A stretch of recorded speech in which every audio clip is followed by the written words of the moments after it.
Good morning, Utah Golf Radio, coming to you live today from the beautiful downtown studios of ESPN 700. We are in the mothership, getting you inside the ropes on all things golf in Utah.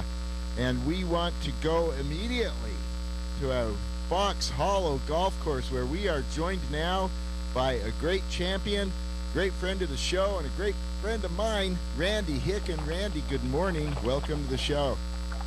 Paul, Jen, how are you guys doing? We're doing well, great. Randy. It is Fox Hollow AM Saturday. Randy, of course, is one of the Fox Hollow greats. Hangs out at Fox Hollow, plays great golf at Fox Hollow. Maybe he can teach me how to play Fox Hollow. Randy, there's a big lift for you, Randy. Can you teach Jan how to play Fox Hollow? Gosh.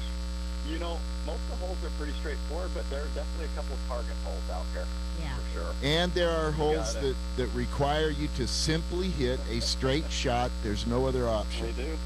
Yep. That's true. So, you know, it's interesting. It's interesting you're saying that because the way they've got it set up, there aren't any sand traps here.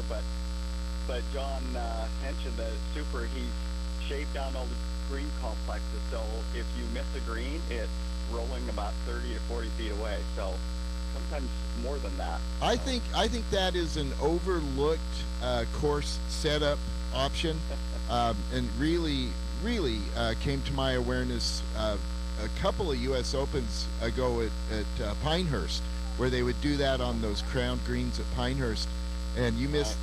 So many balls would land on the green and then end up 30, 40 feet away from the green on a tight lie. Really difficult chipping. So, Randy, Fox Hollow Am being played this weekend. We, of course, will have a full report on the Utah Golf Radio podcast. You can get wherever you get your podcasts.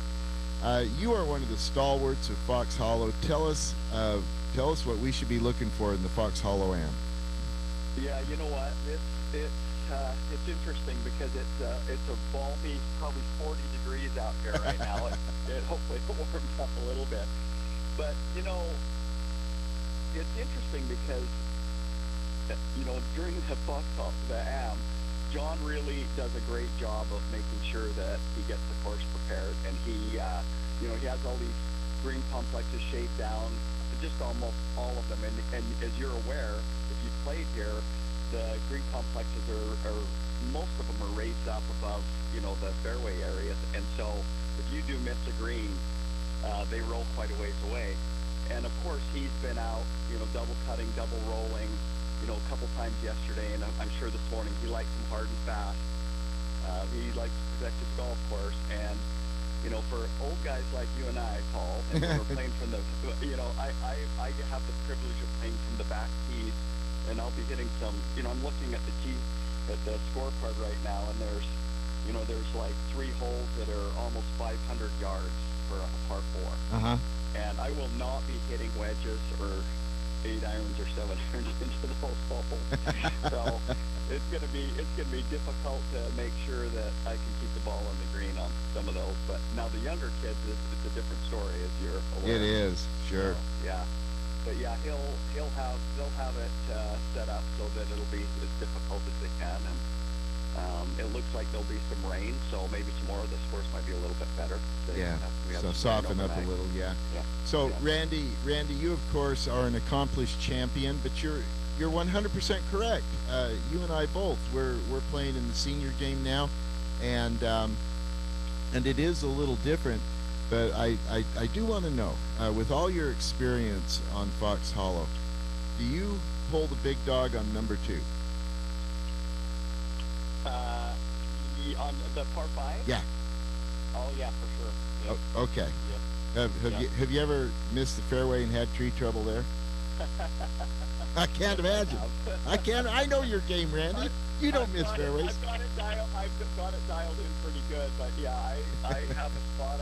I'm capable of hitting a nice little cutter down the middle on that shot, and so yes, I always hit driver on that hole for sure. So good on you, man. Good on you. Yeah. There are so many holes at Fox Hollow. Look, I love number 9, and I have heard more than one swear word about the tree in the middle of the fairway. But I like it. Well, I'm not going to have problems with that tree today because I'll probably have to see. I got to look here. Let me see what the Oh, they don't have it back today, but they have cut a new tee box that's right beside the 8th tee box. Oh my. The part, yeah. So they've lengthened it probably. It's probably at least 100 yards. Okay. And so if they play it from there, then like they'll be, it'll be difficult to hit the fairway just from there because it's probably a 240-yard carry just to the fairway from that back tee. So it'll be interesting if they do that tomorrow. I don't know if they will or not, but yeah, the tree. You know what? You're right. That big tree in the middle, and then the second tree down is for your second shot in is the one that's really the one that's troublesome for sure. Okay, that's totally I think valid. so too. Yeah. I think the second tree is definitely more troublesome, depending on again where your tee shot is Yep. in relation Yep. to the first tree. And this Now, is you want to be left. You want to be Or you're left of the first big tree, left of the That's first right. tree, not the fence, not the fence, That's right. the not, tree, not the fence. the left of the tree. Not the No. fence is good advice. Yes. But Yeah. and 9, of course, is one of these crowned greens, and if Oh, it there's is. there's nothing on the side of the green to hold on to the ball, yeah, We like to say this. Ready? Bye. bye. How's the game feeling, Randy? It's good. It's good. I had a little shoulder trouble last year, and Yeah. I kind of got through the summer. I went down to the the National Club Championship tournament at PJ West in December, and did very well there. So I'm kind of getting my shoulder back in shape, and I got a torn labrum, and so I'm trying to, I didn't have it operated. I'm just trying to do a little bit of different, physical therapy and stuff like that to keep it going. So, but yeah, it's good now. It's good. It has a little pop to it, but it's good. I'm so glad to hear that. Randy, you have an 8:30 tee time, and yet you so graciously agreed to join us. So we're going to let you go and get ready for your round. We'll be watching and cheering for you this weekend.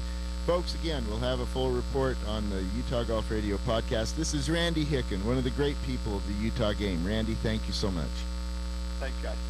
All right. So cool. Yeah.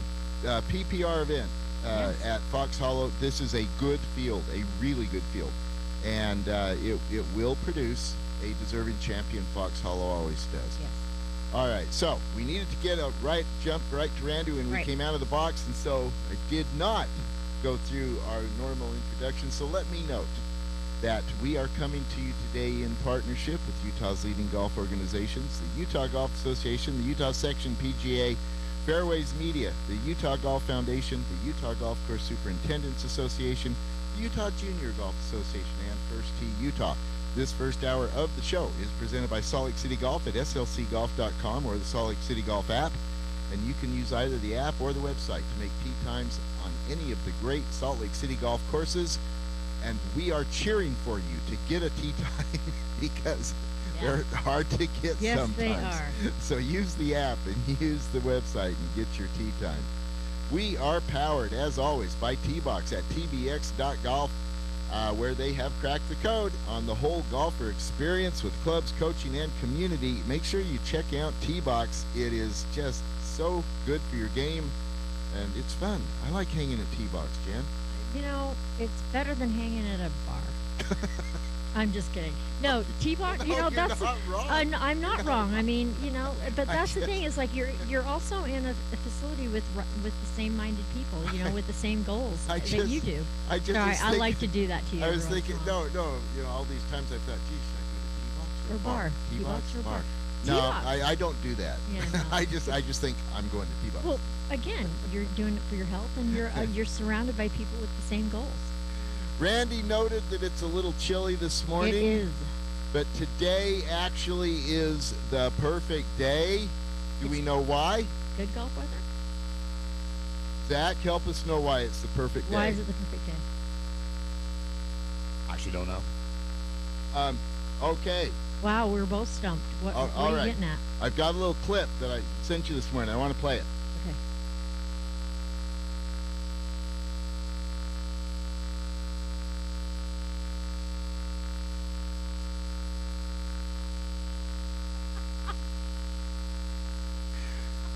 Today Oh my God! is the perfect day.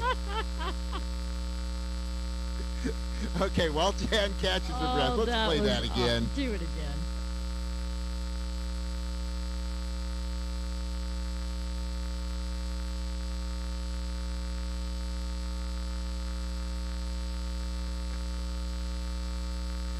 Today is April 25th. You have to send me that clip. I have to do a video. Perfect. I have to do a video. Okay.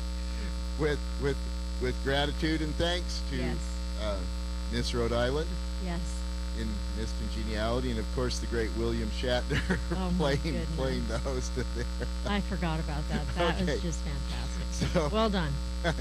however, it is good golf weather It today. is good golf weather. and Randy was right. It's chilly this morning. It'll be lovely this afternoon, and likely rain tomorrow.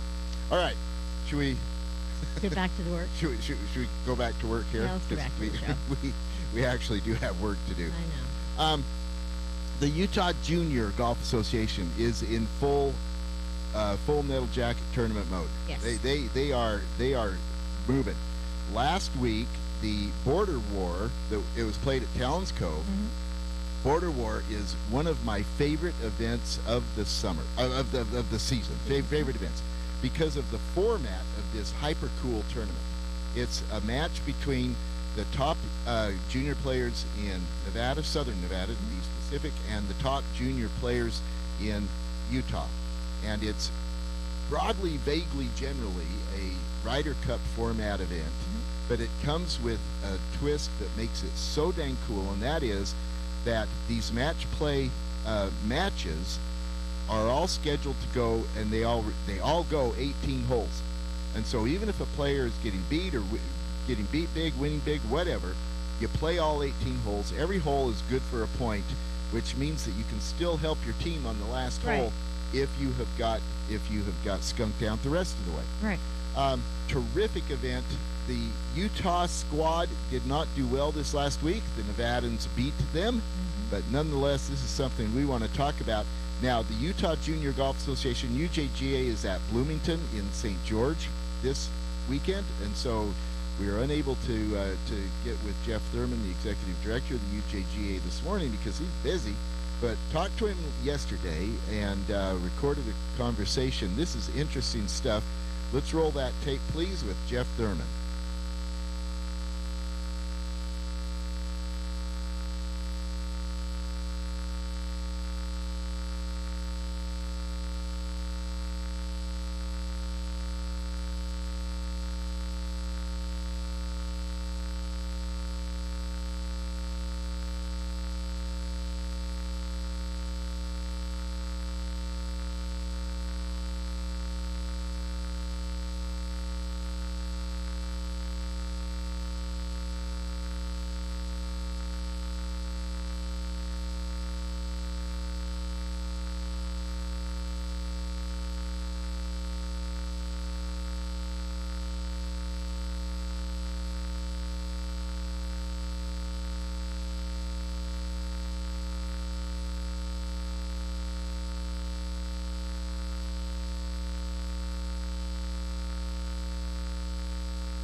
All right, Jen, Utah Junior Golf Association. That was Jeff Thurman, the executive director.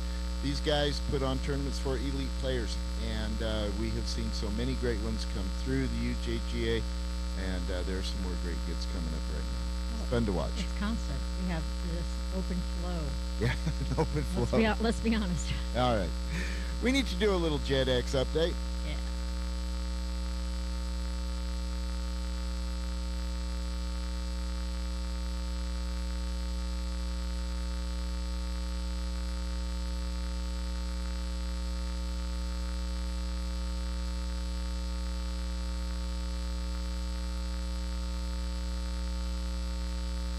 The JetX Jug brought to us by our good friends at First Utah Bank. Check them out at firstutahbank.com. JetX Jug is the backdoor fantasy game we play here at Utah Golf Radio, where we are identifying the 3 players who will barely make the FedEx Cup playoffs. We're talking about numbers 68, 69, and 70 coming into the FedEx season. And Jan, the current leader, is 7-time champ. Who is beating me with my own player? Who's beating me with my own Adam Scott? And your own Maverick McNeely. Well, I have Maverick McNeely in the other ones, but it's a thing. But I will tell you that all three of mine are in the top 5. Well, okay, there you go. And it's because of Brooks Koepka. Didn't you say the top 5? Oh, 3 of your teams. Okay. Yeah, 3 of my teams are in the top you 5. You get to enter for every email address that So you have. I It made is up free of I charge. made up as many email addresses as I could. I came up with 3, and those are my There picks. you go. Okay. And I'm doing good. Michael Brennan's going to come to the table. I'm feeling it. It is free to play. Go to UtahGolfRadio.com. Click on the obvious JetX Jug Back to me. links, and you can go play that. We need a UPod update.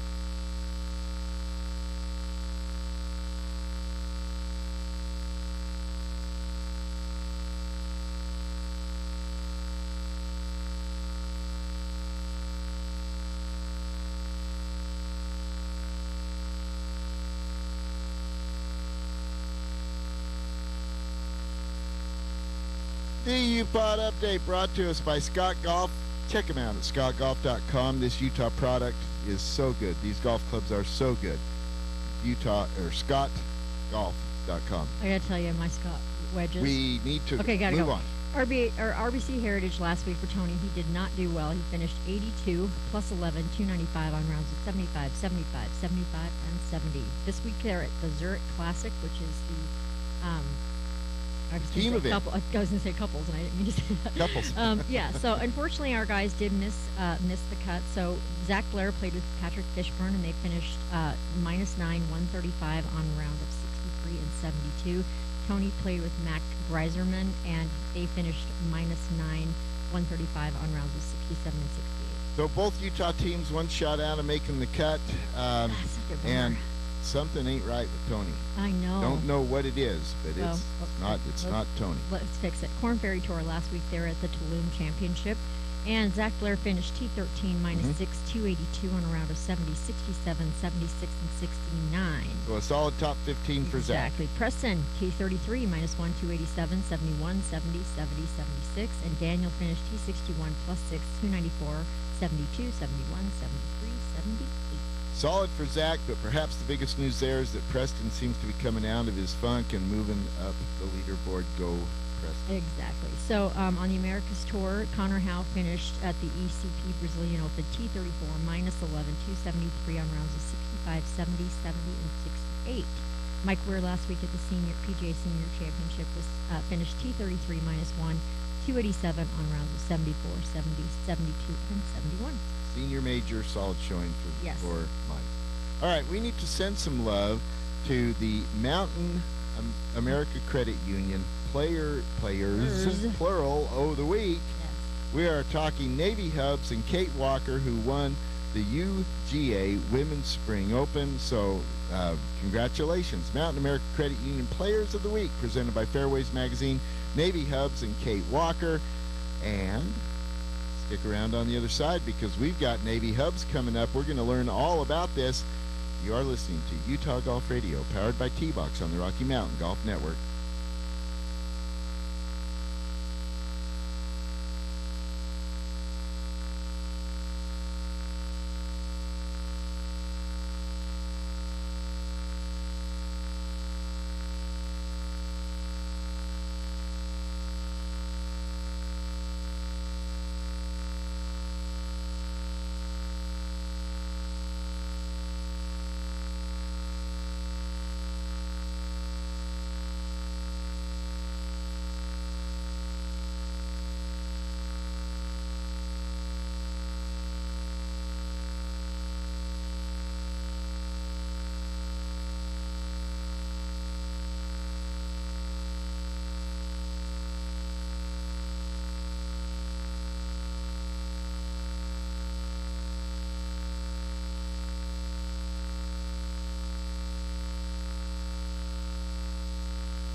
Yeah, Utah Golf Radio coming back at you from the mothership, getting you inside the ropes on all things golf in Utah in partnership with Utah's leading golf organizations, the Utah Golf Association, the Utah Section PGA, Fairways Media, the Utah Golf Foundation, the Utah Golf Course Superintendents Association, the Utah Junior Golf Association, and First Tee Utah.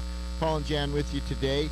We are coming to you, we are presented by the T-Box. Check them out at tbx.golf, where they have cracked the code on the whole golfer experience with clubs, coaching, and community.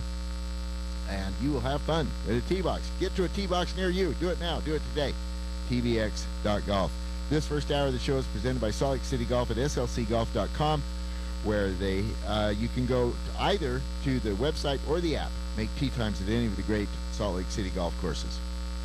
Jan, this last week, the UGA held one of its early majors for the women, the Women's Spring Open. This is a good event, always gets a good field, Yes. and it's got a really fun format. We've got one of the champions here. It's a team event, and it was won in dominating fashion by Navy Hubs and Kate Walker. We're going to go into the composition of that team, but we would like to welcome now with us Navy Hubs. Navy, good morning. Welcome to the show. Good morning. Nice to hear from you guys. We're so glad to have you with us again, Navy. Again. Navy, there's a bunch I want to talk about, but first of all, I want to hear about how you and Kate teamed up. To be candid, Navy, a little bit of an unfair team, and it proved out that way. Yeah, it was a little bit unfair. But tell us how you guys connected and how you came together to form this really good team.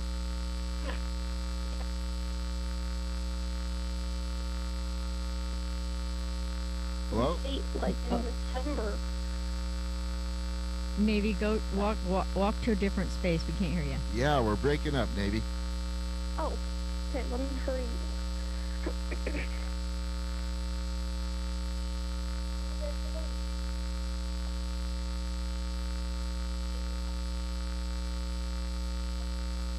Are you there? Yeah. The thing about Navy, she's worth waiting for. Yeah, she is. Yeah. Well, This. I could hear her briefly say something about they were talking about it in December, so they must. Yeah. So they planned this out. This wasn't something that just happened. Apparently so. So, Navy Hubs and Kate Walker, of course, two of the best players in the women's game in the state. Absolutely. Both happen to be junior players, high school kids, but they dominated Which this is thing. weird to me still, but Why is that, Jan? they're just so. I mean, that they're high school kids. Okay, well that makes some sense. Yeah. But Can you guys hear me now? Is Oh. that Yes, good? Navy, are you there? you are. There you are. Bam. Okay, Yeah. you were telling us how you and Kate came together. Yes. So she texted me back in December and asked if I would be her partner, and I wasn't really aware of this person. And so when I got the text, I was like, "Oh, this will be so fun." She just texted me, and I was like, "Okay, let's do it." So that's how it really got started. That is so cool. We tried to get Kate on the on the show with us this morning. This is a team event. You guys won it together. We're not dissing on Kate by not having her on the show. She turned us down because she had a better offer. Wait. What was the better offer? What was the better offer, Navy? She has prom today. Oh, prom. I forgot it's prom season. It's prom season. And hey, guess what? They're all day, Isn't- which is isn't Kate a crazy. senior?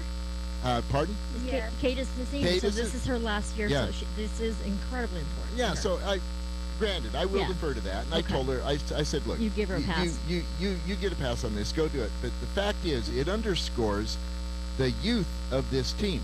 In Navy Hubs and Kate Walker, we are talking to the future of the top levels of Utah Top golf, golf of the and, women, and so that is the point here. Agreed. We miss Kate. We wish her well. Have a great time.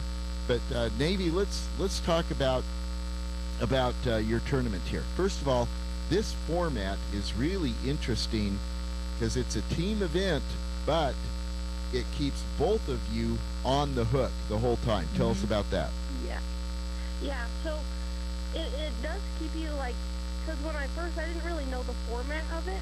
So when I learned the format, I was like, this is kind of good because, like, you don't have to, like, not hit a shot, or, like, you still have to have that pressure on you to do good for your teammate. And so it's a good format. I really like it because it keeps you still get to play, but you still have that, like, kind of pressure that makes you want to, like, do good and show up for your teammate.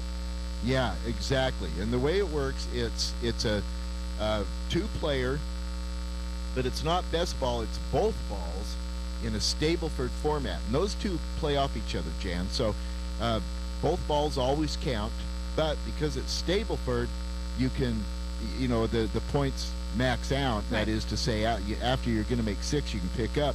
And looking at the scorecard, this really really comes to play on Kate Walker's card on the Monday round. She had 5 X's where she picked up.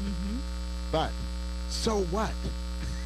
The way this works out, because Navy's Navy playing well, pulled it. Navy's getting points. Yep, exactly. And so, what was that dynamic like for you, Navy? As Kate struggled a little bit, or at least let me say was inconsistent on Monday, and yet you had a really solid round of 71 and got a bunch of points for the team, and then Kate contributed on other holes. Yeah, it was kind of nice because, like, when one of us would mess up, the other would do somewhat good and, like, just stay steady and get some amount of points.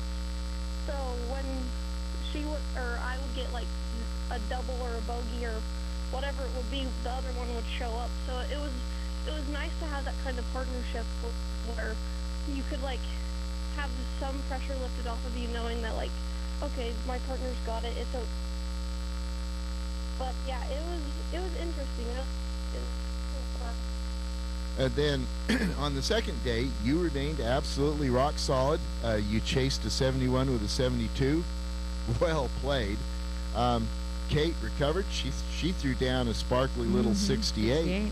And you add it all up. And this now goes back to, Jan, what we were saying at the beginning about this team of these two top players together. You guys were dominant, Navy. You ended up winning this. You had 177 total Stableford points. No, it looks better when you look at it day by day. Round 1, 89. Round 2, 88. Yeah. You just surpassed everybody by 10 plus points per day. Per day, yeah. Ended up winning it by 35 points. Wow. Well done.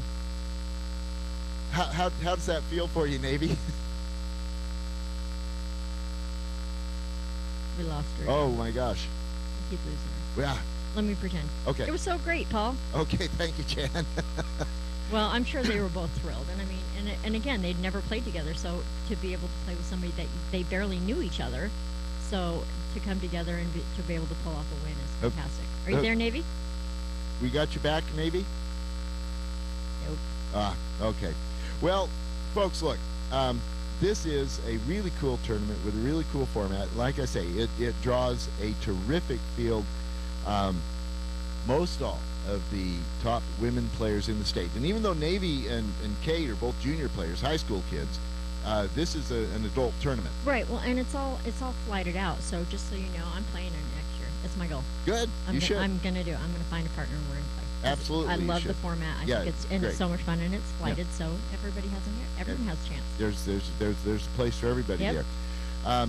But they won this thing going away. Like I say, at a margin of 35 points. Navy, do we have you back? I think so. Can you hear me now? Yeah, Yes. yeah, we totally do. Sorry, I'm at my grandparents right now, and their Wi-Fi is a little spotty sometimes. Well, Okay, don't move. Stand where you are right now. Don't move. We appreciate that you're doing this with us, Navy. Thank you so much. So, Navy, you wrap this all up. You, of course, are a UGA champion. Otherwise, this is another UGA championship for you. Clearly establishing yourself as one of the top players in the state. Tell us, and then you've got high school, of course, that you're doing. Tell us what's coming up next for you? What's on your horizon? Yeah, so actually today I'm going down to St. George for UJGA, just at Bloomington. Right. Oh yeah. But the biggest one is back at Copper Rock for the Epson thing. Just Oh, trying yeah. to prepare my best for that big tournament and try to go up and do my best. So Have you been getting practice rounds in at Copper Rock? I haven't got I've only done one, and that was this tournament so far, but I'll probably go down a couple more times. But this was like the first one. I just used it as a practice round, and I thought might as well. Might as well. All right. Well, we're sure looking forward to seeing you play. Jen had something she wanted to ask No, you that about. was it. I was Okay. wondering what is your big goal for 26? Honestly, just to see improvement from last year and compare from my tournament scores last year and my ball striking and just improving on myself. And I don't like to compare myself to other golfers because Utah golfers are incredible. Like Kate, her putting last week was incredible. It was so awesome to see. So it's like you just see those players and you're like, okay, how can I get better to be like them? So it's just little improvements every year. That's what I would say. Oh, that makes good sense. I love your approach to it.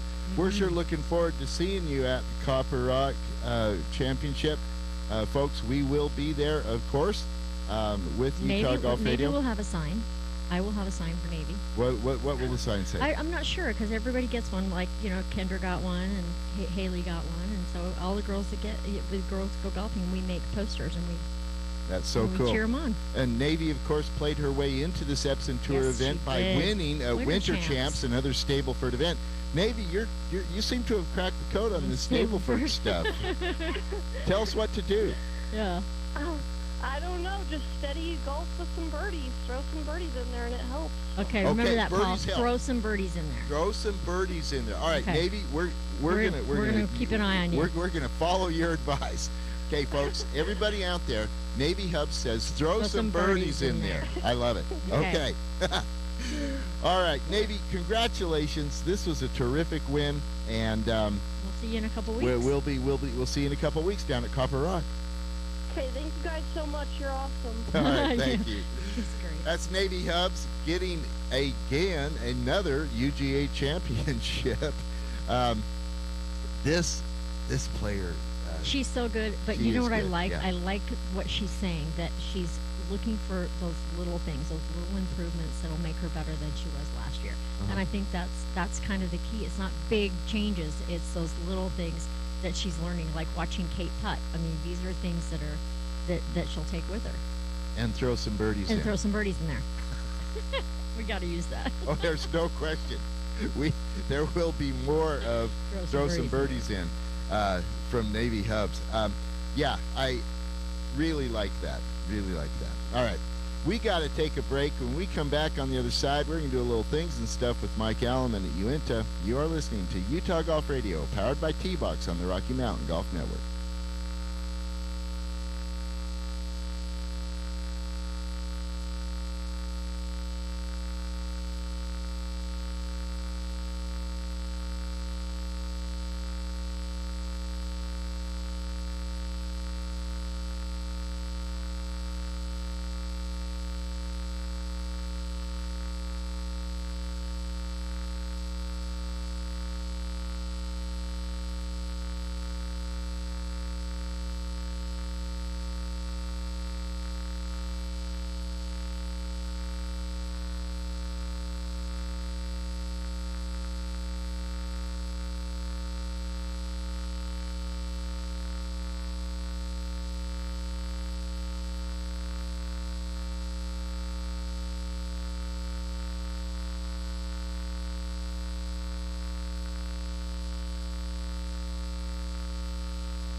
Things and Stuff, brought to us by Uinta Golf here on Utah Golf Radio, getting you inside the ropes on all things golf in Utah in partnership with Utah's leading golf organizations, the Utah Golf Association, Utah Section PGA, Fairways Media, the Utah Golf Course Superintendents Association, Utah Junior Golf Association, and First Tee Utah. Paul and Jan with you today, and we are powered as always by T-Box at tbx.golf, where they have cracked the code on the whole golfer experience of clubs, coaching, and community. Check them out at tbx.golf. And this first hour of the show is presented by Salt Lake City Golf at slcgolf.com and the Salt Lake City Golf app. Use them. Make your tee times at Salt Lake City Golf. Mike Alleman joining us now from Uinta. Mike, good morning. Welcome to the show. Good morning, guys. So glad to have you with us this morning, Mike. Mike, there's a category of clubs that, of course, you guys have at Uinta Golf, at all of the Uinta Golf locations up and down the state of Utah, and that is the mini driver, which is a fascinating category of club to me, because basically it's the drivers that were the size and loft that we had when we were kids, or younger anyway. Or a 3-wood. Yeah. Okay. They're actually. Let's be honest. Yeah. Okay, tell us about mini drivers, Mike. Yeah, they've been really popular over the last 2, 3, 4 years, and I don't think we've really talked about them on the show. No. They kind of piqued my interest last week. I played men's league over at McRiley Golf Course. Nice. And there's a few shorter par fours that I try to hit driver on, and the course is playing firm and fast, so my drives were ending up greenside, just off the green, left me with some tough chips actually, and my playing partner and stepdad talked to me. He's like, "Why don't you get one of those mini drivers? Or you guys have them all, and people are buying them all the time. Why don't you look at one of those?" And I was like, that's actually a really good idea. The idea behind them, I mean, they're smaller head than the modern driver, but like you said, Paul, you grew up playing drivers that were about this size or maybe even a little bit smaller. Yeah. So we do get a lot of people that, grew up playing those drivers and don't like the size of the modern driver head, so they're looking at a mini driver. And the other thing with that too is, the shaft is a little shorter on these, and with the smaller head and a little bit higher loft, they're easier to control. So it's a good option for a lot of people out there. And I used to think it wasn't really, it's more of a tour player kind of thing, but it actually reaches a lot of people that you wouldn't expect. So it's definitely something to try out and see if it might be a fit in your bag. Well, that's so interesting. The loft on these things generally is 13 degrees, which is what loft used to be on drivers. And that was before, of course, the modern head allowed you to get the ball up in the air with less loft and less spin. But it's so interesting. My biggest question about all this, you started to answer. Let's go a little deeper on it, and that is, who's buying these things? Because you're right, they do tend to be associated, and I certainly associate them with elite and high-speed players, strong players. But apparently not. Yeah, that's kind of what I thought, like, at first when they came out. Like, some people were coming in to try them, and I'd say, I don't know if this is going to be the best fit in your bag, but people do like them, and they serve multiple purposes. It can replace a driver, or it could be a secondary driver well, let's just call it a 2-wood. A driver being a 1-wood, right. And your 3-wood, we'll call it a 2-wood, and you can use off the tee. It's playable off fairways or off the deck. So is there any control over it because of the size of it and the loft? I mean, I would think that with a higher loft you'd have less control. Well, Jan, the control speaks to your swing. Well, anyway, yes, but moving on. But, okay. Well, the higher loft will make it easier to get up in the air off the tee, and playing off fairways or off the deck as well. I find this type of club a little harder to hit off the deck than a standard fairway would, but it does have the playability to play off the deck. Yeah, I would think so. Patrick Fishburne carries a mini. Mm-hmm. Now, if you go back, so then you're thinking, well, why is he carrying two drivers? And Phil Mickelson used to carry two drivers with just different setups. One that he could more of a fairway finder setup, and one that he could bomb away on. And so this idea is not without precedence. But these mini drivers, though, they really are creating their own category. And what I'm fascinated about, Mike, is hearing you talk about the non-elite players who maybe are more comfortable, maybe grew up in a time like I did when drivers were smaller with higher loft, or for whatever reason, the non-elite players who are buying these things. That's just fascinating to me. Yeah, and the other thing about control too, the shaft length is about the Good length point. of a 3-wood, so that gives you a lot more control right there. Yeah. Now you're not gonna, in most cases, you're not gonna put a mini driver in your bag and expect to get more distance than your driver. No. So it's more of a control club. Well, if it puts you on grass, there's an advantage right away, right? Yeah.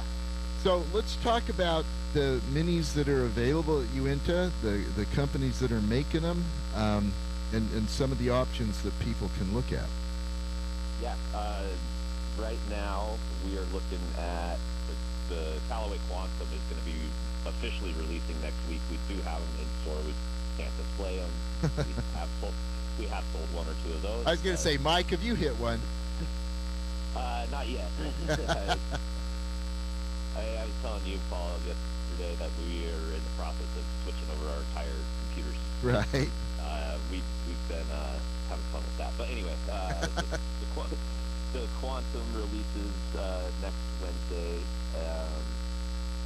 What is available right now as well is the TaylorMade R7 Quad Mini Driver that has the interchangeable weights, much like the QI4D. Mm-hmm. That's a really popular one still. It's been out for a while, but it's still very popular. Titleist has the GT 280, so it's 280cc head, a little smaller than most of the other mini drivers that are currently out. And then Cobra has one, the King Tech mini driver. And then we still have plenty of the Elite mini driver from last year. Oh, okay. Still in stock. So we do have options in store currently, even though the new Callaway one doesn't release until next week. Yeah, okay. And we should note that the Titleist Mini is on sale at $399. That's a pretty dang good price for a Titleist club. Yes, it is. I'm intrigued on the TaylorMade with the R7 model number. That's a branding throwback. Do you know why they did that? I think they did that with the quad weight system. Oh, so you okay. have interchangeable weights, Yeah. so you can tune in ball flight a little bit, whether Okay. it's heavier weights in the back for a little more forgiveness and higher ball or higher launch angle, or you can put your heavier weights on either heel side or toe side to enhance the draw or Okay. fade. All right, that makes sense. All right, folks, if you've got an interest in a mini driver, and my vision has been expanded talking to you, Mike. I went into this thinking just elite players, and I can see now that there's a lot of people who can and should take a look at one of these things in their bag. So get yourself down to a Uinta. You've got them around the state. And all of your stores will have some to look at, yes? Absolutely. Fantastic. All right. So, thank you. That's it. Thanks for joining us, Mike. We appreciate it. Good luck with the computer system, dude. Thank you. Thank you, guys. Have a Okay, good see you. weekend. Thanks, Mike. I feel his pain. Yes, you do. Okay. All right. Get yourselves to a Uinta. There's stores around the state: Riverdale, Sugar House, Sandy, Orem, and St. George. All right. We got to take a break. When we come back on the other side, we will do a preview of the Big 12 championships with both Bruce Brockbank and then Garrett Clegg. Plus, Bruce Brockbank made some news yesterday, so we're going to be talking to him. Coach Brockbank on the other side. You are listening to Utah Golf Radio, powered by T-Box on the Rocky Mountain Golf Network.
It's 9 o'clock on a Saturday. That means Utah Golf Radio coming to you live today from the beautiful downtown studios of ESPN 700, getting you inside the ropes on all things golf in Utah in partnership with Utah's leading golf organizations, the Utah Golf Association, the Utah Section PGA, Fairways Media, the Utah Golf Foundation, the Utah Golf Course Superintendents Association, the Utah Junior Golf Association, and First Tee Utah.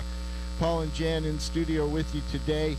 And we are powered, as always, by T-Box at tbx.golf. Check them out. Get yourself to a T-Box where they have cracked the code on the whole golfer experience with clubs, coaching, and community. You will have fun at a T-Box. This second hour of the show is presented by College Coaches Connection. Check them out at collegecoachesconnection.com. They will help the kids in your life get on to the right experience for them in continuing their athletic career into college. Speaking of college coaches, we are joined now by one of the absolute greats in the college coaching world, a member of the College Coaches Association Hall of Fame, a member of the Utah Golf Hall of Fame, the head coach of the Brigham Young University Cougars. I'm talking Bruce Brockbank. Coach, good morning. Welcome to the show. Good morning, Paul. Thanks for having me. Oh, we're so glad to have you, Coach. Coach, when we arranged this, I wasn't planning to talk to you about this, but holy cow, you blew up the Utah golf world yesterday with your announcement. You're going to hang it up at the end of this year. Wow. Yeah, it's it's time, and when you feel like you've been doing it for a long time. It's been absolutely a great ride, and coaching at one of the best places in all the world. But it's been coming for a couple of years, and you got to have a lot of energy and go power to keep up with these young kids, and time's right. So I'm really excited about the next chapter. Surely going to miss the young people, but it's they're in good hands. So the time's now. How's that? Fair enough. Yep, fair. And holy cow, we will miss you, Coach. You are just so synonymous with BYU golf. Heck, BYU. Look, okay, first of all, we have not begun, we are not nearly anywhere near the end of talking about you and your great career and celebrating your retirement, celebrating your career. So there's so much more to come. But the reality is, you're still on the job, right? They're still paying you today? Oh, yeah. Okay, Absolutely. okay. We're in a great spot and looking forward to the Big 12 championship. Okay, so tell you what, Coach, we're gonna table all of the discussion of your amazing, incredible Hall of Fame career because you are still working. We're gonna make you work. Let's do some work. Let's talk about the Big 12 championship. How's that? Let's do it. All right, you guys are, first of all, you're at Prairie Dunes, for crying out loud. One of the greatest golf courses in the world, but it's in the middle of nothing, and it's hard to get to. But the Big 12 championship is there, and I've got to know, do you guys have any experience on this great golf course, or is this a maiden voyage for you? This is it. This is our the beginning. Yeah. We haven't seen it. I was out here when I was on the NCAA golf committee. I was out here for the NCAA championship. I want to say 7, maybe 10 years ago. Yeah, I was going to say, boy, it's been a minute. Yeah. It's been a minute, yes, and it was great then, and everybody's talking about how awesome it is. We're really excited to be here and let the kids, kids have a shot at this great golf course. You guys go into this tournament ranked number 23 in the nation, coming off a string of really impressive showings as a team, and then of course Kihei Akina has been on a sizz. We'll come back to Kihei in a minute. Tell us how you're feeling going into the conference championship. Well, as you mentioned, the kids have been, we've kind of got a little bit of momentum right now. Everybody's playing some pretty good golf. We were hoping that we'd start seeing some of that because they've been working really hard all year, and we're there. So we're feeling, we're confident. but we also know that there's a lot of great teams here, and so you gotta bring your best stuff if you want to be close that last 9 holes to try to win for sure. Yeah, exactly right. Big 12, it is a golf-rich conference. You can't say it any better than that. That's for sure. And a lot of good ones. Who do you have your eye on, Coach?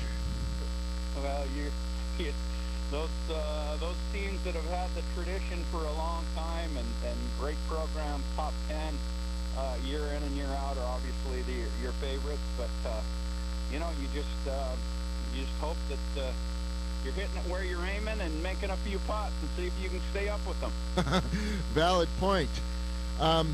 We need to talk about the roster you're taking. We're going to start with this. Did you find room on the bus for Kihei Akina? we just, we snuck him in. He was okay. kind of good. Okay, good. We weren't. Jan, did you like that? Is that okay with you? Yes, I like that. Yeah, I mean, as long as you snuck him in. I mean, if you had to fit him in the back, that's cool. He's a nice kid. Don't smell too bad. Let's take him. Let's keep him. Yeah, let's go with that. I'll tell you, it's been what a run he's been on, and it's been so fun to watch, and you all know him. He's done so many good things. It's just a privilege to have him on the team, and so we're riding the wave as it continues to, turn over. It's almost fitting that this is your retirement season, and then you have this great player that you get to go out on. So it's kind of fun. Yeah. Well, Plus, let's just pile up all the good players that we will. We're going to come back to that. Can we, Coach? Can we have you for a whole show? We can do the greatest of. Yeah, we absolutely will be planning that, Coach.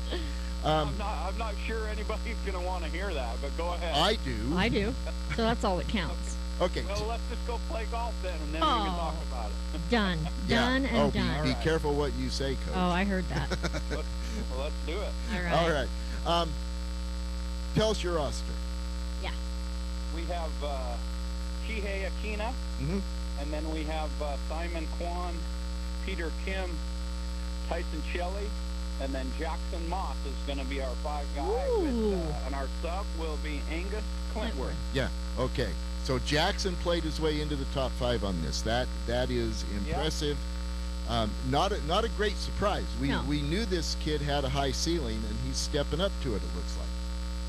Yeah, he's he's been playing really well this semester, and you just love the kid. Everybody tells him he's not good enough, he's not big enough, he can't play, and I like the dog in him. Yeah. That's exactly right. I was to score, so I love that, the dog in him, because as you're describing that, people saying he can't play, I'm thinking I wouldn't want to make him mad. No. Well, he loves to compete, and anytime the chips are down, he seems to find a way to rise to the occasion. Fantastic. All right, Coach. Great team. Obviously, you guys have every reason to expect to be in the mix. Tough conference notwithstanding, you're a top 25 team. You've had wins this season. You've got one of the top players in the nation in form. This conference championship can and should be yours. We're sure going to be watching and cheering for you. And boy, howdy, go knock 'em dead. Thank you so much. Really appreciate it, and we'll do our best to see if we can't be right there when the gun fires every day, for sure. We fully expect that. And Coach, Jan's 100% correct. Stand by. We will be in touch. We will properly recognize and celebrate your Hall of Fame career. But I still want to play golf with you. That's great. Let's do it. Okay. All right. Fantastic. All right. Thank you, Coach. Thank you. Have a great day. You too. All right. That is the great Bruce Brockbank. Did your heart ache a little when you heard it? Because I heard it on the news, and my heart just kind of went, like, oh. A little bit of. I knew this was coming. Yeah, but but when you hear it, it's a little bit of a pain. Yeah, Bruce and I have talked about this, and he has said, look, I don't know exactly when, but I know it's not far, and so it's something that makes sense for him apparently. But look, there is so much about this great man's career as a player and as a coach, and as a leader in the Utah golf community, and as a leader nationally. Yep. I mean, he just casually says, I was with the NCAA committee picking out where we're going to play the national championship. Well, yeah, not everybody's on that committee, folks. So more to come, a lot more to come about Bruce Brockbank. But for now, it is the conference championship. And so that's what's coming up next. The University of Utah team is actually on a plane this morning. They're at 30,000 feet as we speak. And so obviously we were unable to get Coach Clegg live, but talked to Coach yesterday and recorded a quick conversation. Let's roll the tape now with Coach Garrett Clegg, also on his way to the Big 12 championship.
Big 12 Championship tees off on Monday. Goes Monday, Tuesday, Wednesday, as well noted here. Prairie Dunes Country Club in Hutchinson, Kansas. Prairie Dunes, Jan, one of the great golf courses in the world, but not common to see it around. And we're hoping to see this on TV. I haven't yet nailed that down, but this is a great opportunity. Great, they televised it. And so, obviously, both BYU and the University of Utah, Prairie in the Big 12. Both of these teams go in the top 30 teams in the country, and with really strong individual players and players who have won. That really makes a difference. Players who know what it takes and who know that they can win at the NCAA level makes a big difference going into these top tournaments. The reality is both of these teams likely will receive invitations to their regional to a regional championship and be given a chance to play their way into the NCAA finals, which will be at La Costa Country Club in Carlsbad, California in the middle of May. And because both of these teams are top 50 ranked teams, and so you just don't see top 50 ranks not get an invitation to regionals. Nonetheless, doing well at conference, and especially if they can get their way in the mix and win a conference championship, that would Seal the matter. deal. That would matter. Yeah. So both BYU and the University of Utah in the Big 12 Championship starting Monday. That's something to keep your eye on. All right. Jan, we need to talk about somebody who needs some relief.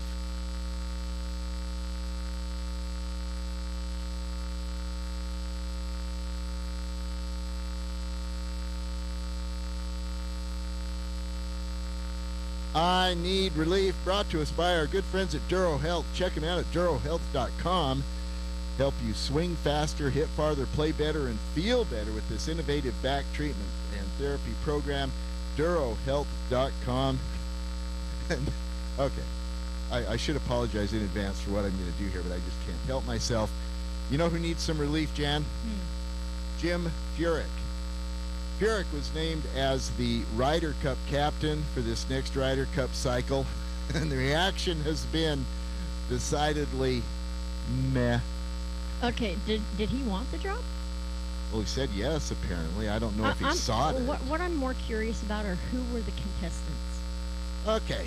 Who were the candidates? Because I need to know that first before I can say yay or nay on Jim. Okay.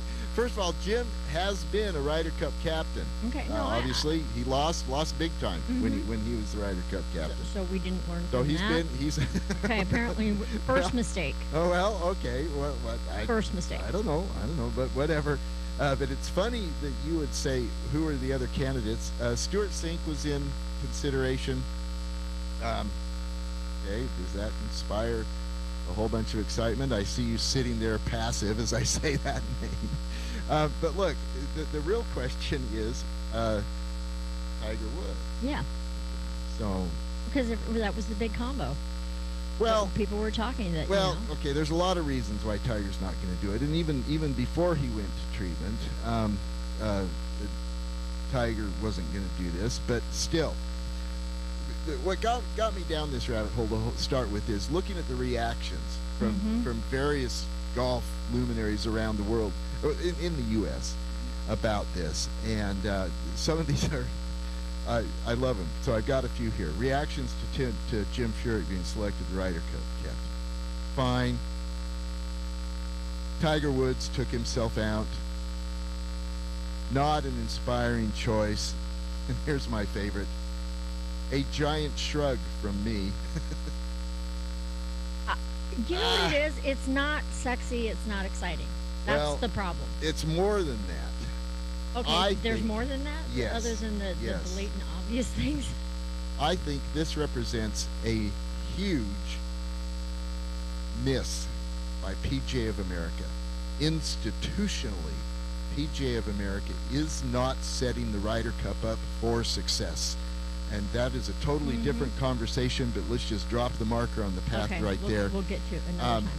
Because the PGA of America is not treating this what it needs to be treated as, which is a major sport event. This is not a golf good old boy club anymore. This is a major sporting event, not a major golf event. It's a major sporting event, and they're not treating it as such, and they are not institutionally organizing around a major sporting event to win it. And as a result, until they do, the U.S. will continue to lose. It is. I mean, this is a America versus the world thing, and we just don't take it seriously. Okay, let's talk about Okay, somebody move on on. a SIS. Okay.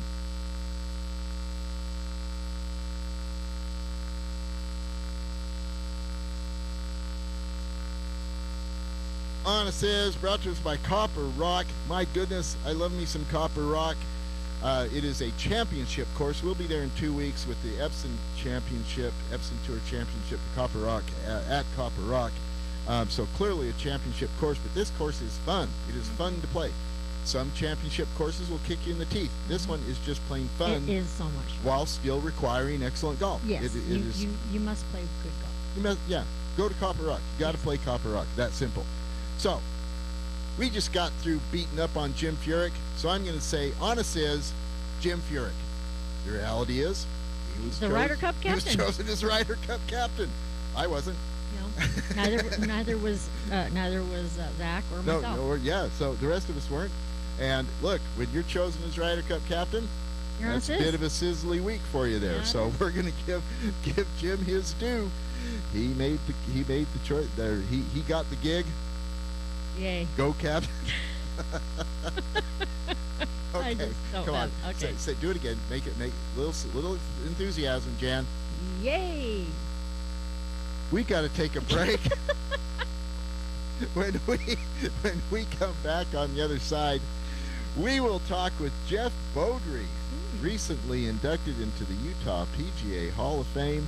You are listening to Utah Golf Radio, powered by T-Box on the Rocky Mountain Golf Network.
Yeah, Utah Golf Radio. Coming back at you from the beautiful downtown studios of ESPN 700, getting you inside the ropes on all things golf in Utah in partnership with Utah's leading golf organizations, the Utah Golf Association, the Utah Section PGA, Fairways Media, the Utah Golf Foundation, the Utah Golf Course Superintendents Association, the Utah Junior Golf Association, and First Tee Utah. Paul and Jan with you today in studio. We are powered, as always, by T-Box at tbx.golf, where they have cracked the code on the whole golfer experience with clubs, coaching, and community. Get yourself to a T-Box. You will have a good time there. This second hour of the show is presented by College Coaches Connection. Check them out at collegecoachesconnection.com, where they can help the kids in your life find the right situation for them to continue their athletic careers in college. collegecoachesconnection.com. Jan, we're joined now by Jeff Beaudry. We, of course, have been talking to the inaugural members of the Utah PGA Hall of Fame. It is impossible to conceive of a Utah PGA Hall of Fame without Jeff Beaudry. Jeff, good morning. Welcome to the show. Thanks, Paul. Jan, I appreciate the invitation. Absolutely. Jeff, there's so much about your great and impactful career that we want to talk about, but I want to go back to the early career stages. When you were a young guy looking at different career paths, figuring out what would be your adult life, what led you to make the choice to go into golf? Oh, so fortunate and kind of serendipitous how we get to where we are in life, isn't it? Yeah, sometimes, and I might man. Be the poster child for that. So tell us about your path. Well, I love playing golf, and way back when, I'm 76 years old now, so way back when, there were just a few golf courses, and golf was kind of a thing, but not something you did. I played baseball and all that like my generation did. And then they had a little par 3 golf course next to my house called Par 3, and I started playing there and hanging out, and I kind of evolved and went to play Meadowbrook and had so much fun playing golf all the time. And fast forward, I got decent at it, never good, but decent enough to play in high school, and then I was fortunate enough to represent Utah in a national tournament when I was in high school. Then fast forward again, when I was in college, I was working in a management training program for a big company, but I was still playing golf at Meadowbrook. And one of the fellows there said, gosh, you're so fortunate to be in that program and have the future you have. I said, are you kidding me? You work at a golf course. That's like my fantasy. So, ironically, we traded jobs, literally traded jobs. He went and took my job. I went and worked at Meadowbrook for a little while, and it just took off from there. I had great mentors, Jim Healy and Norm Rackley, Jim at Meadowbrook and Norm at Mountain View. And Norm had been the head professional at the Copper Golf Club, and they interviewed me, and in no small part affected by Norm saying, this is your guy, hire Jeff Beaudry to be your next head professional at the Copper Club. So I had a very short apprenticeship and meteoric rise, not based on skill, but based on a little bit of serendipity and some people looking out for me along the way. Well, I'm certainly I certainly agree with you that serendipity helps, and that we all have folks who help us along the way.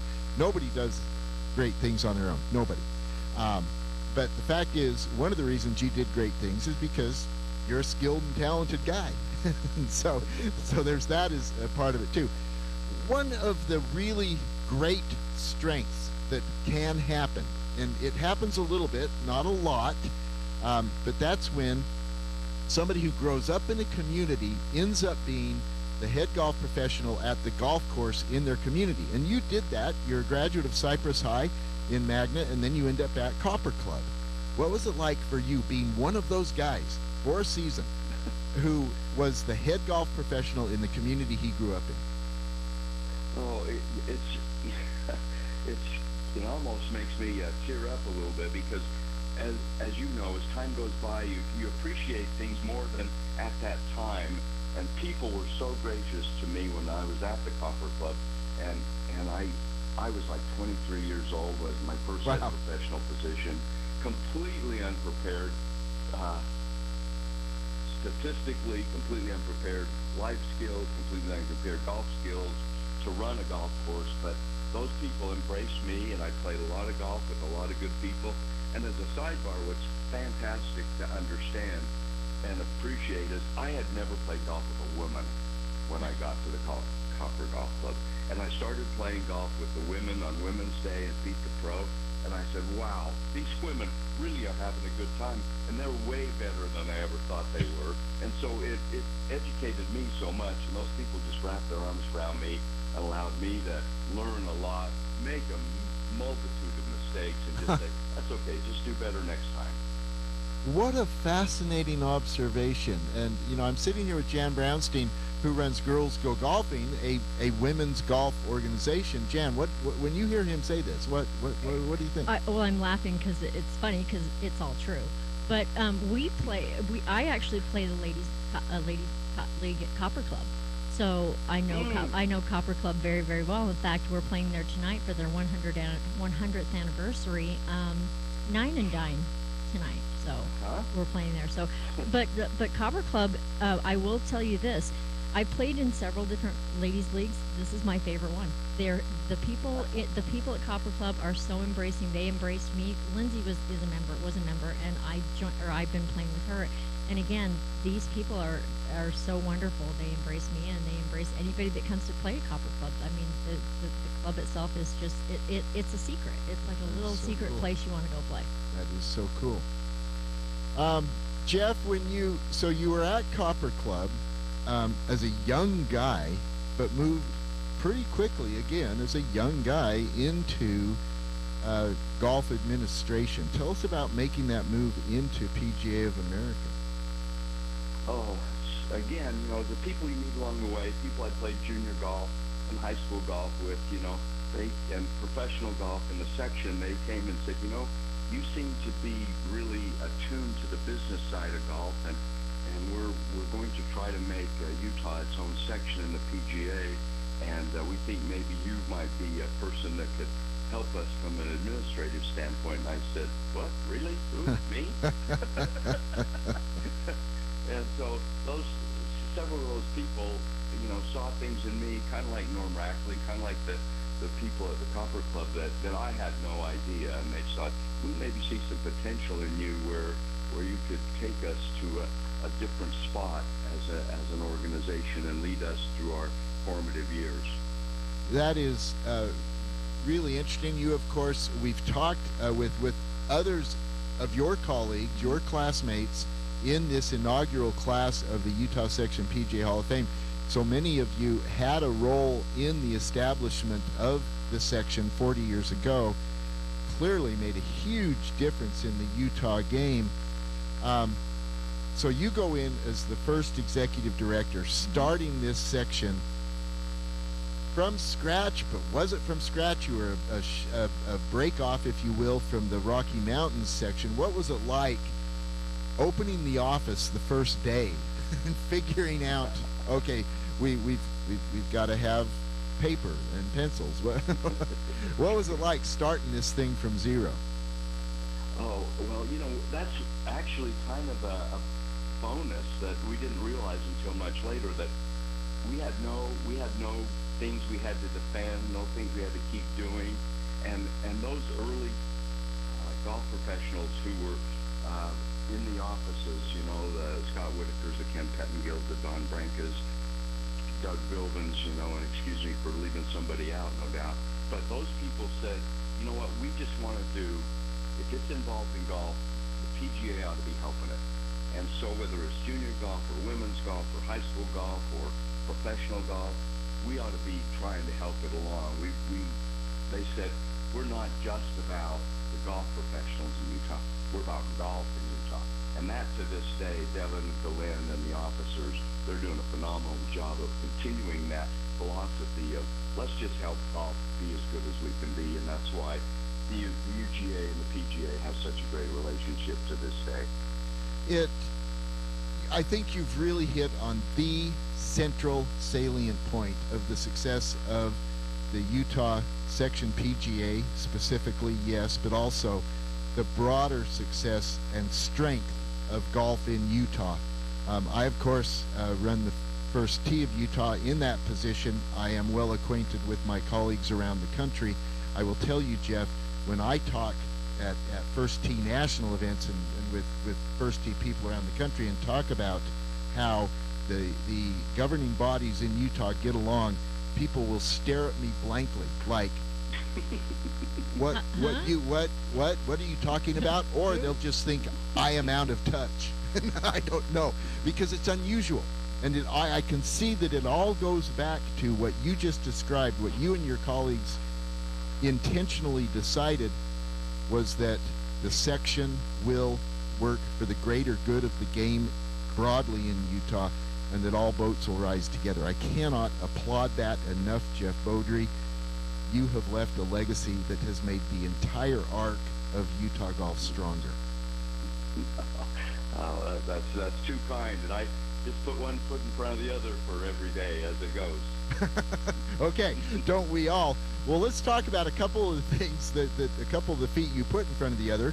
With this attitude of making the game stronger across the board, Utah Section got involved in taking over administration of the Utah Open, which for a time, this is a different story we don't have time to go into in detail, but the Utah Open was not always strong, folks, and it was when the Utah Section took it over that it became strong. You guys administered what's now the Korn Ferry Tour. It's a Ben Hogan Tour back in the day. And then your role in developing high school golf, and in particular girls high school golf, which I think is the most important, the most impactful story of this generation in Utah golf. Of all those things that you had a role in there, Jeff, and that you provided the foundation for, what stands out to you? What matters the most to you? You're spot on. That one you mentioned with girls high school golf, Yeah. and I can brag about it because I only had a tiny sliver of helping that along.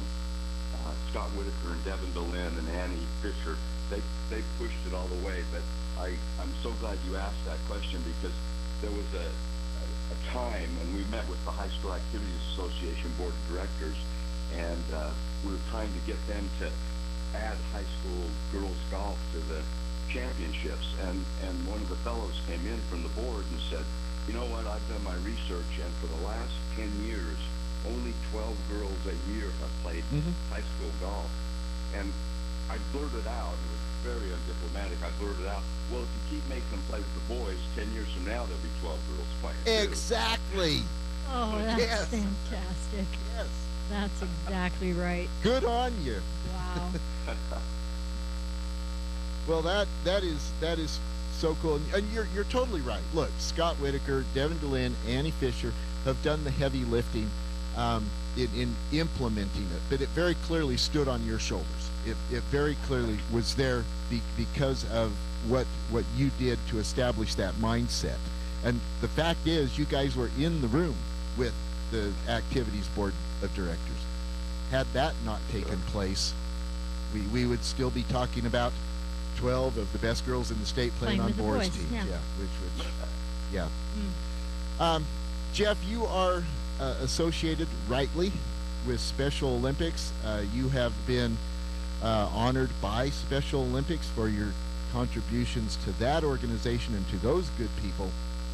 But I want to know about the origin story behind you connecting the Utah Open with Special Olympics, because it is a connection that endures to this day. Yes. Oh man. Like Special Olympics. Very quickly, when I was in college at the University of Utah, I happened to wander around the campus, and it was one of the very first Special Olympics events. I thought, this is so cool. This is like 1970 maybe, and this is so cool. And then all those years later, Special Olympics came to us and said, you know, when we were running the Ben Hogan Tour at the time, hey, we would love to be the benefiting charity of Special Olympics of Utah Open and the Ben Hogan Tour. And we said, well, that's a great idea. And then a year into it, we had grown so close with that organization and the athletes that we said, let's try to run a clinic and see if Special Olympians would ever embrace golf. And you've heard the stories from people like Robert MacArthur. It just launched. The athletes loved it. The coaches loved it. The parents said, this is the first Special Olympics activity we can do with our Special Olympics athletes. We can go play golf, or we can go hit balls. And so it just took off, and now it's an international sport. And it's amazing to me how gratifying that is to the athletes, the coaches, the parents, and the families. Well, it is such a legacy, and it's making a difference in people's lives. And again, you look at the arc of Jeff Beaudry's impact on the game of golf in Utah. It reaches in so many different directions, and it goes deep. And like I said at the top of this segment, I cannot conceive of a Utah PGA Hall of Fame without Jeff Beaudry. It absolutely. Thank you, Pro, for everything you've done. Thank you. I really appreciate that, and thanks for the opportunity. Just put one foot in front of the other. Had a lot of help along the way, for sure. I like that a lot. Thanks, Jeff. We sure appreciate it. Thank you. Have a good weekend. All right, Jan, Jeff Beaudry, what a great man. Yes, wonderful man, wonderful. Just the things that we can contribute to the life of Jeff Beaudry. Incredible. And I love that little story. I had never played golf with a woman before. I know. I love that. I wasn't expecting that. And I love that he loved it. It was a good experience, and it taught him something. So Yeah, it did. No, I grew up. I played with girls when I was a kid, and now I had my own history of blind spots. I've mentioned before when I was playing at Boise State, we did not have a women's team, and I am ashamed to this day to say, looking back on it, I didn't even notice. I never crossed my mind to think, why don't we have a women's team now? I am pleased to say Boise State now has a women's team. All right. Shoot, Jan. What's next? Oh, you know. I do. It's the What's Next segment brought to us by our good friends at the Utah Golf Association. Stick around on the other side. We'll tell you what's coming up next in Utah Golf. You are listening to Utah Golf Radio, powered by T-Box on the Rocky Mountain Golf Network.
Yeah. Utah Golf Radio.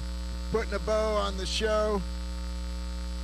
Telling you what's coming up next in Utah Golf. Jan, the PGA of America tees off the professional, the Club Pros Championship, the PPC. It's at Bandon Dunes this year.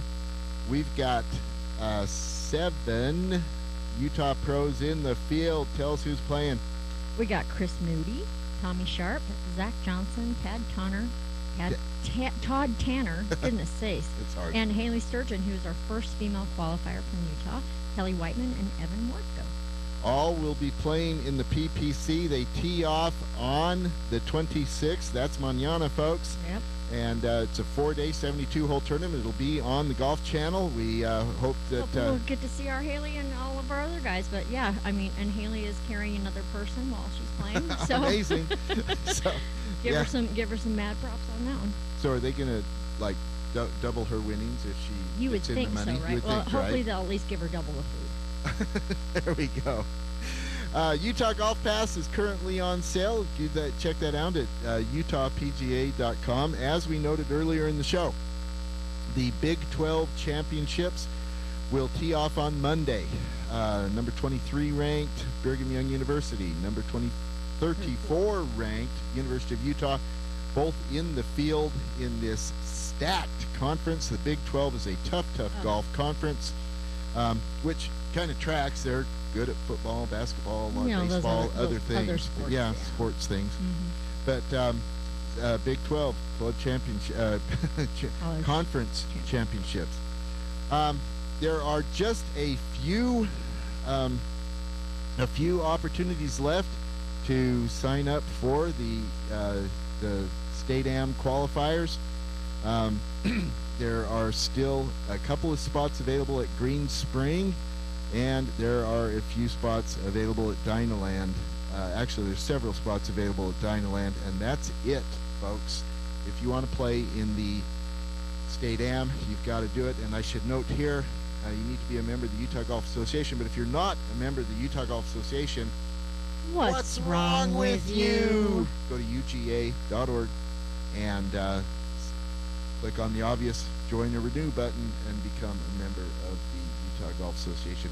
Get signed up to qualify for the State Am. There is this cool women's event at Jan. Give us a couple seconds of that. It is the Girly Golf Expo at Glenmore on May 5th from 6 to 9. They're going to have all kinds of vendors and fun and tips and tricks and food and snacks and all the girly golf things you need. How do you sign up? You just go to Glenmore, golfglenmore.com. Golfglenmore.com? There. Mhm. Golfglenmore.com. Absolutely. Drive, Chip, and Putt registrations are open, oddly, at drivechipandputt.com. All right. We sure appreciate you being with us today. Zach's in our ear telling us to wrap it up. No, he's We know telling Zach. you to wrap it up. Thank you so much for being a part of Utah Golf Radio. This is Paul Pugmire saying don't jab it like Jan. Jan Brownstein says, chug it, don't pug it. Always good advice. Please replace your divots, fix your ball marks, and for Andy Curtis, don't spit sunflower seeds on the green. Just stop it. You are listening to Utah Golf Radio, powered by T-Box on the Rocky Mountain Golf Network.